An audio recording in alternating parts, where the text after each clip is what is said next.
역대하 21장은 여호람 이야기입니다. 그런데 이제 그 아버지 여호사밧의 이야기는 역대하 17장부터 20장까지 나오는데 이 여호람에 대한 이야기는 역대하 21장 달랑 한 장에서만 나옵니다. 근데 재밌는 건 뭐냐면 이 두 이야기 사이에는 어떤 공통적인 주제가 하나 있는데요. 어떤 주제냐면 모두 사람을 잘 만나야 된다라고 하는 주제입니다. 심지어 사람을 잘못 만나면 아무리 하나님께 잘해도 어려움을 겪게 된다라고 말하고 있습니다. 실제로 여호사밧이 그랬죠. 여호사밧이 얼마나 하나님께 잘했습니까? 하지만 사람을 잘못 만나서요. 하나님께 2번이나 아주 크게 혼이 났습니다. 한 번은 전쟁 중에 죽을 뻔했고 또 한 번은 기껏 만든 배가 부서져 버렸습니다. 사실 저는 개인적으로 배가 부서진 것에 대해서 좀 많이 아쉽긴 합니다. 왜냐하면 그 배가 부서지지 않았다면 이스라엘은 새로운 나라로 어쩌면 거듭날 수도 있었다라고 생각하기 때문이죠. 우리가 이스라엘 역사를 보면 그들은 한 번도 바다로 나간 적이 없습니다. 심지어 그 옆에 그렇게 좋은 지중해가 옆에 있었음에도 불구하고 그 지중해로 나가본 적이 없습니다. 근데 그랬던 이유가 뭐냐? 여호사밧이 아하시아와 어울리다가 하나님께 심판받아서 그 만든 배를 다 빼앗겨 버렸기 때문이죠. 아마 여호사밧이 아하시아와 어울리지 않고 그냥 자기가 독자적으로 뭔가를 했다면 아마 그 배는 그렇게 허무하게 빼앗기지 않았을 겁니다. 그러면 지중해에서 뭔가를 더 일찍부터 할 수 있었을 겁니다. 그래서 개인적으로 좀 아쉽긴 합니다. 그런데 그의 아들 여호람도요. 사람을 잘못 만났습니다. 특별히 그는 아내를 잘못 만났습니다. 그래서 그는 그의 아버지나 그의 할아버지의 길을 따라가는 것이 아니라 그의 장인인 아합의 길로 따라갔다라고 오늘 본문은 말합니다. 아합이 어떤 사람입니까? 하나님께서 너무나 죽이고 싶어서 거짓 선지자를 보낼 정도로 그렇게 악한 왕이었는데요. 그런 아합의 길로 이 여호람이 따라갔다는 거죠. 근데 왜 그렇게 따라갔냐? 그의 아내가 그를 그렇게 인도했었기 때문이죠. 근데 이 아합의 길은 여호람이 따라갔던 그 아합의 길은요. 단순히 우상 숭배만의 길은 아니었고 그 길은 어떤 길이었냐면 피의 길이었고 죽음의 길이었습니다. 자신에게 방해가 되면 누구든 죽여버리는 그런 피의 길이었습니다. 실제로 여호람이 그의 형제들을 다 죽여요. 그의 형제가 무려 6명이나 있었는데요. 원래는 그 아버지가 그 아들들에게 모든 은금과 보물들과 유다의 견고한 성읍을 다 주어서 서로 싸우지 않고 다투지 않고 평화롭게 살 수 있도록 다 만들어 놨거든요. 처음에는 화목하게 잘 싸우지 않고 잘 살았습니다. 근데 아합 왕의 그 딸이었던 아달랴가요. 그 모습을 익숙하게 받아들이지 못하는 겁니다. 왜냐하면 북이스라엘은요. 왕이 되잖아요. 그럼 자기의 왕권 강화를 위해서 자기의 형제들을 죽이는 것은 일상적인 일이었기 때문입니다. 자기의 형제들을 그냥 두면 자기의 왕권을 노릴 수 있다 보니 그냥 다 형제들을 죽여버렸습니다. 그러면서 자기의 입지를 더 강하게 만들었습니다. 근데 남유대는 안 그런 거예요. 보니까 이 아달랴가 시집와서 보니까 시아버지의 나라는 안 그랬습니다. 이해되지 않아서 남편을 꼬셔서요. 남유대에도 그렇게 하라고, 북이스라엘도 그렇게 했으니까 남유대도 그렇게 하라고 그렇게 여호람을 꼬시죠. 그래서요, 그 여호람이 정말 북이스라엘의 방법대로 형제들을 죽이고 또 형제들에게 나누어졌던 그 은금과 보물들과 성읍들을 다 빼앗아 왔습니다. 그렇게 여호람은 왕으로 취임하자마자 나라에 특별히 형제들 사이에 피바람을 불게 만들었습니다. 근데 그것은 정말 하나님에 대해서 아무것도 모르는 정말 무지몽매한 그런 행동이었습니다. 왜냐하면요, 남유대는요, 형제들끼리의 반역이 절대로 일어날 수 없는 구조였거든요. 남유대에서 왕이 되려면요, 아무나 왕이 되는 것이 아니었습니다. 하나님께서 지명해 주시고 하나님의 기름 부으심이 있어야, 그래야 왕이 될 수 있는 것이었습니다. 그래서 내가 왕이 되고 싶다고 해서 반란을 일으킨다? 절대로 있을 수 없는 그런 일이었습니다. 그래서 형제들이 있어도요, 나에게 큰 위협이 되지 않았습니다. 그런데 이 여호람은요, 아내의 말만 듣고 자기 형제들을 다 죽여버렸습니다. 그리고 그 모습을 보시고 하나님께서 분노하시죠. 얼마나 분노하셨냐면요, 다윗의 집을 다 멸해야 되나라고 심각하게 고민할 정도로 분노하셨습니다.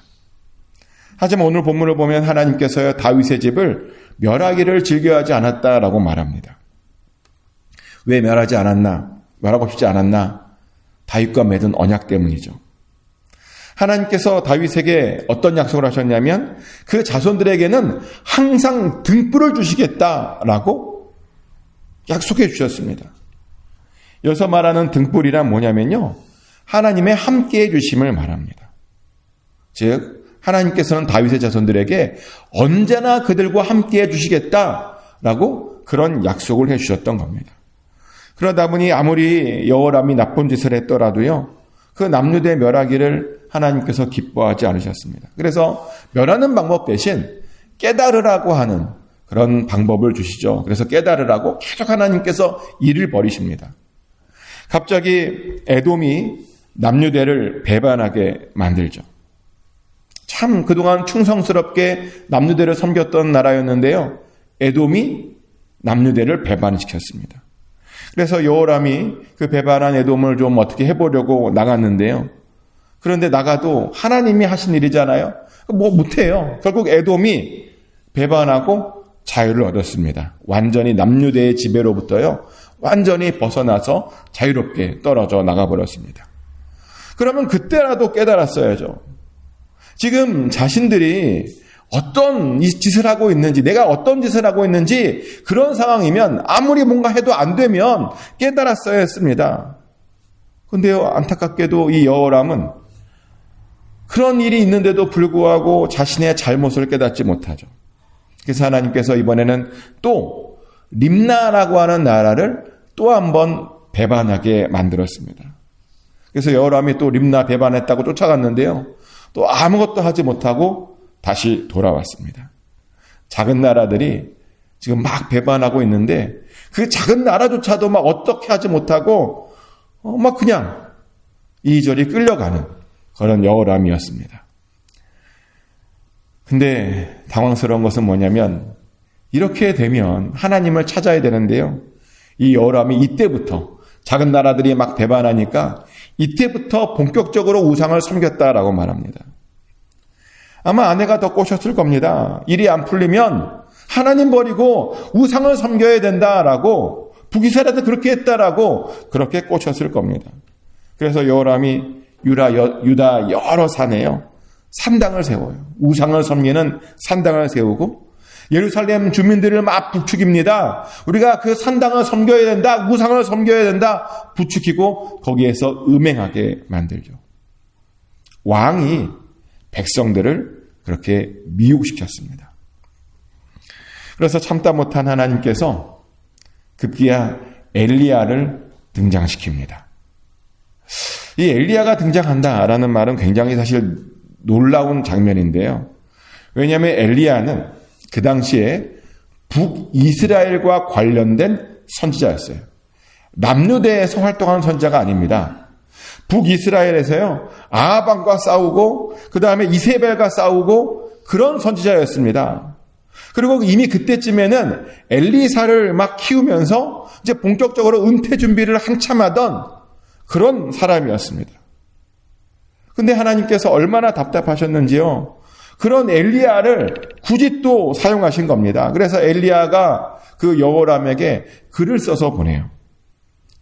뭐라고 써서 보냈냐면, 현재 지금 여호람의 문제가 뭔가, 그가 그의 아버지와 그의 할아버지의 길로 가지 않고 장인어르신 그 악한 왕 아합 왕의 길로 가고 있다라고 지적합니다. 유다의 역대 왕들과는 전혀 다른 길로, 믿음의 길이 아니라 심판의 길로 그렇게 가고 있다라고 말합니다. 누구 때문에요? 그 아내 때문에. 그 아내 때문에 북이스라엘 길, 망하는 길, 멸망하는 길로 지금 가고 있다는 겁니다. 그러면 그의 죄를 계속 지적합니다. 그가 유다와 예루살렘 주민을 지금 음행에 빠뜨리고 있다라고 말합니다. 그리고 왜 그렇게 착한 아우들을 다 죽였냐고 지적합니다. 그러니 하나님께서 곧 그를 칠 거랍니다. 그런데 그뿐만 아니라 그의 백성도 치게 될 것이고 그의 자녀들도 치게 될 것이고 그의 아내들도 치게 될 것이고 심지어 그의 모든 재물도 하나님께서 치게 될 것이다 라고 말합니다. 그러며 그의 최후에 대해서 말하는데요. 그가 곧 창자에 중병이 들어서 그 중병으로 말미암아 나중에 보면 창자가 빠져나오는 병에 걸려서 죽게 될 것이라고 경고합니다. 엘리야가 너무나 답답해서 하나님의 말씀을 듣고 너무나 답답해서 이런 경고를 여호람에게 보냈습니다. 이 말씀을 읽고 제발 좀 회개하라고 그렇게 경고했습니다. 하지만 이 여호람은요, 이런 경고를 듣지 않아요. 왜냐? 그 악한 아내에게 너무나 깊게 빠져 있었거든요. 사람에게 빠져 있다 보니 그런 경고에도 불구하고 전혀 반응하지 못했습니다. 회개했어야 되는데 그 회개할 때를 놓쳐버린 겁니다. 그래서 하나님께서 어쩔 수 없이 그 심판을, 엘리야가 그 말한 그 심판을 진행하게 되죠. 전에는 에돔이나 림나와 같은 작은 나라가 이스라엘을 배반했는데 이번에는 블레셋과 아라비아 사람들의 마음을 하나님께서 격동시켜서 그들로 하여금 남유대를 배반하게 하고 그렇게 여호람을 치러 올라오게 했습니다. 작은 나라도 못했는데 큰 나라가 쳐들어왔는데 뭐 할 수 있겠어요? 일방적으로 당했습니다. 그래서요, 기껏 모아놓았던 그 왕궁의 모든 재물들 한순간에 사라졌습니다.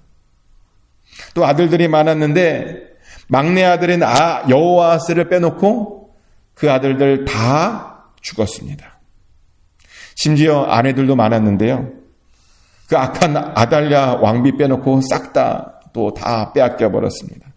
아달랴를 빼앗겼어야 되는데. 다른 왕비들을 다 빼앗겼고요. 정말 엘리야의 모든 예언이 하나하나 이루어졌습니다. 그러더니 마지막에는 정말 엘리야의 말대로요, 여호람의 창자에 고치지 못할 질병이 들었습니다. 제가 이게 창자에 고치지 못할 질병이 뭔지 궁금해졌어요. 이게 무슨 병인가? 어떻게 하면 창자가 밖으로 막 빠져나와서 죽는 건가? 그래서 제가 한번 챗GPT한테 성경 본문을 가지고 물어봤어요. 이게 무슨 질병이냐? 그랬더니 챗GPT가 이런 말을 하더라고요. 이게 장궤저라는 병이래요. 장궤저. 장이 속 안에서 꼬이거나 거기에서 염증이 심하게 들면 엄청 되게 아프다가 나중에는 그 장이 바깥으로 빠져나와서 죽게 되는 병이 장궤저인데 이런 병 같다라고 챗GPT가 말해주더라고요. 근데 여호람이 그런 병에 걸렸어요. 얼마나 아팠을까요? 막 장이 빠져나오는 거예요, 막. 너무나 고통스러웠을 겁니다. 그러더니 정말 2년 만에 창자가 다 빠져나와서 죽어버렸습니다. 엘리야가 경고했는데 그 경고를 하나도 듣지 않더니 그 예언 그대로 그렇게 죽어버린 겁니다. 근데 이 죽고 나서도 또 안타까워요. 죽고 나서. 원래는 남유대 왕이 죽으면요, 그 왕들의 묘지가 있어요. 열왕들의 묘지라고 하는 것이 있는데 그 묘지에 원래는 그 시신을 두어야 됩니다. 근데 오늘 본문을 보면 여호람은 그 열왕의 묘실에도 들어가지 못했대요. 무려 8년이나 그 나라를 다스렸는데 8년 동안 그 나라의 왕이었는데도 불구하고 그 열왕의 묘실에 들어가지 못한 왕이 되었답니다. 그러면서 그 이유를 설명하는데 오늘 본문을 보니까 그를 아끼는 자가 없었기 때문이래요. 아무도 그의 죽음을 아쉬워하는 자가 없었다는 겁니다. 얼마나 슬픈 일이에요. 죽었는데 아무도 나의 죽음에 대해서 슬퍼하거나 애도해 주는 사람이 없어요. 다 아유 잘 죽었어. 내가 그럴 줄 알았어. 뭐 이런 말만 들리는 거예요. 왕 대접도 안 해주고 얼마나 비참한 인생입니까? 근데 여호람이 왜 그렇게 되었다고요? 그가 악한 왕비를 두었기 때문입니다. 한마디로요, 결혼을 잘못했다는 거예요. 결혼을 잘못해서. 근데 어떤 사람은 아니 결혼을 잘못하는 것이 그렇게 정말 그의 잘못이냐, 그 부모의 잘못 아니냐라고 말하기도 합니다. 왜냐하면 그 당시는 내가 결혼하고 싶다고 해서 결혼하는 게 아니었잖아요. 특별히 이 여호람의 아내는 자기가 결혼하고 싶다서 결혼한 그런 아내가 아니었습니다. 그 아버지 여호사밧이 아합 왕과 좀 잘해보려고 정략 결혼으로 결혼한 그런 결혼이었습니다. 그러다 보니 사람들이 그런 말 하는 거예요. 이 결혼이 여호람의 잘못이 아닌 것 같은데, 어쩌면 그 아버지의 잘못 같은데 왜 이렇게 여호람만 이렇게 많이 혼나느냐. 그런데요, 여호람의 잘못도 있습니다. 왜냐면요, 아무리 그의 의도와 다르게 그가 이런 결혼을 했어도 그가 얼마든지 정신 차렸다면 그 잘못된 것들을 얼마든지 고칠 수 있는 자리에 있었기 때문이죠. 그는 왕이었습니다. 모든 권력을 다 가지고 있던 왕이었습니다. 그가 말 한마디 하면요, 그 누구도 죽을 수 있는 그런 권력을 가진 그런 왕이었습니다. 근데 왕이 해야 될 일이 뭐죠? 악한 자들을 제대로 분별하고 판단하고 그러면서 그 악을 심판하는 것, 그것이 그 당시 왕의 아주 중요한 그런 사명이고 의무이고 할 일이었습니다. 근데 정작 그는요, 자기 아내의 그 악함을 보지 못했습니다. 아니, 악을 분별해야 될 사람이 자기와 가장 가까운 그 아내의 악을 보지 못했다는 겁니다. 그러다 보니 결국 그 아내가 하자는 대로 다 끌려갔습니다. 그래서 나라도 어렵게 만들고 그 아들들도 죽게 만들고 나머지 아내들은 다 빼앗기게 되었고 자신은 병에 걸려서 그렇게 고생하다가 죽음을 당했던 겁니다. 악을 분별할 수 있어야 되는데 분별하지 못해서 말이죠. 근데 그 모든 이유가 뭐 때문이라고요? 악한 사람을 만났기 때문에. 좋은 사람 만나지 않고 악한 사람을 만났기 때문에 이런 모든 일들이 되었습니다. 그래서 우리도요, 악한 사람 만나지 말고 좋은 사람 만나야 됩니다. 근데 사실 우리도요, 이미 우리가 좋은 사람 만나야 된다라고 하는 것을 이미 알고 있습니다. 사실 솔직히 좋은 사람을 만나고 싶지 않은 사람이 어디 있습니까? 혹시 여러분들 중에 나는 좋은 사람 만나기 싫어요, 뭐 그런 분 계십니까? 아무도 없을 거예요. 근데 왜 우리의 소망과 다르게 우리는 주변에 이렇게 좋은 사람 만나기가 어려운 걸까요? 근데 그 이유가 뭐냐면요, 우리도 역시 똑같아요. 우리도 어떤 사람이 좋은 사람인지 어떤 사람이 나쁜 사람인지 잘 우리가 판단하지 못하기 때문이죠. 어떤 사람들은 좋은 사람 만나 그랬더니 나에게 잘해주면 좋은 사람이냐라고 말합니다. 또 어떤 사람은 이쁘고 멋있는 사람이 좋은 사람이냐라고 말합니다. 어떤 사람은 돈이 많으면 좋은 사람이냐라고 말하고 어떤 사람은 높은 자리에 있으면 좋은 사람이냐라고 말합니다. 그런데요, 좋은 사람의 기준은 그런 세상적인 기준이 아니죠. 우리가 말하는, 성경에서 말하는 좋은 사람의 기준은요, 하나님을 경외하는 사람입니다. 하나님을 사랑하는 사람입니다. 하나님을 사랑하고 하나님을 무서워하는 그런 사람을 성경에서는 좋은 사람이다, 선한 사람이다 라고 말합니다. 그래서 우리는요, 성경적으로 우리 주변에 하나님을 경외하는 사람, 하나님을 사랑하고 하나님을 두려워하는 사람들, 그런 사람들을 우리 주변에 둬야 됩니다. 어떤 사람을 만날 때 그 사람이 하나님을 경외하는가, 그거부터 먼저 확인해 봐야 된다는 겁니다. 하나님을 정말 사랑하는가, 하나님을 두려워하는가. 왜 그러냐면 하나님을 경외하지 않잖아요. 그럼 반드시 엉뚱한 짓을 해요. 하나님을 무서워하지 않으면 반드시 반드시 이상한 짓을 하고 반드시 범죄하게 된다는 겁니다. 그래서 우리는 어떤 사람을 만날 때 하나님을 경외하는 사람을 만나야 됩니다. 하나님을 사랑하는 사람을 만나고 하나님을 두려워하는 사람을 만나야 됩니다. 저도 그래요. 저도 어떤 사람과 가까워질 때는 항상 무엇을 보냐면 이 사람이 정말 하나님을 경외하는가 그거부터 먼저 확인합니다. 종종 물어봐요. 하나님이 무섭냐고. 그런 질문 많이 하거든요. 하나님 무섭냐고. 정말 하나님 무서워해야 돼요. 하나님을 경외해야 됩니다. 그래야 착한 사람이 될 수 있고, 그리고 그런 착한 사람들이 있어야 내가 좌로나 우로나 치우치지 않고 바른 길로 갈 수 있게 됩니다. 한번 여러분 주변을 한번 돌아보십시오. 여러분 주변 사람들이 하나님을 경외하고 있습니까? 하나님을 사랑하고 하나님을 두려워하고 있습니까?